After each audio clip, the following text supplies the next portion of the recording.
Hello' guys good morning আৰু এতিয়া আৰু আন এটা ব্লগলৈ আমি আহি গ'লোঁ। চ' আপোনালোকক আজি এই ভিডিঅ'টো বনোৱা মানে কোনো বেলেগ একো কাৰণ নাই, অকল জাষ্ট মানে আমাৰ এতিয়া এই চুবুৰীত পূৰা বানপানী হৈ আপোনালোকৰ এইফালে চব ঘৰ দুৱাৰ ডুবি চব ধ্বংস হৈ গৈছে। চ' মেইন ভিডিঅ'টো পাৰপ'জ হ'ল মানে এইটো আপোনালোকক দেখাবলৈ কাৰণে। চ' আপোনালোকে ভিডিঅ'টো চাওক আৰু আপোনালোকৰ সেইফালে বানপানী হৈছেনে আৰু কোন কোন ঠাইৰ পৰা আপোনালোকে চাই আছে সেইটো আপোনালোকে কমেণ্ট কৰি দিব।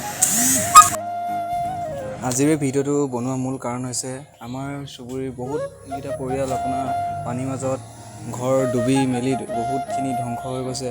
পশু পক্ষী আদি কৰি যিমান যি আছে সকলোবিলাক ধ্বংস হৈ গৈছে। চ' অসম চৰকাৰক এইটোৱেই মই নিবেদন কৰোঁ যাতে তেখেতলোকৰ পৰা যাতে কিবা অনুদান পায় বা সাহাৰ্য তেওঁলোকে প্ৰদান কৰি যাতে আমাক এই বিপদত যাতে তেওঁলোকে সহায় কৰে, এই তেওঁলোকৰ পৰা আশা ৰাখিলোঁ।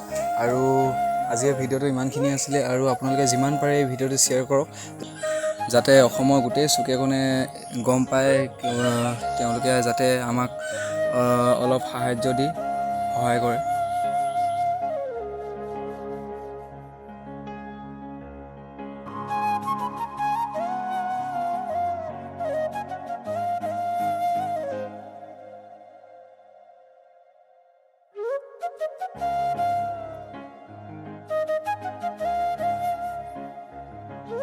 তো গাইছ আজি এই ভিডিঅ'টো ইমানখিনি আছিলে। তো চাই কেনেকুৱা পালে আপোনালোকে কমেণ্ট এটা কৰি জনাব। আৰু আমাৰ এইফালে বহুত বানপানী আছে, চ' প্লিজ আপোনালোকে পাৰিলে হেল্প কৰিব।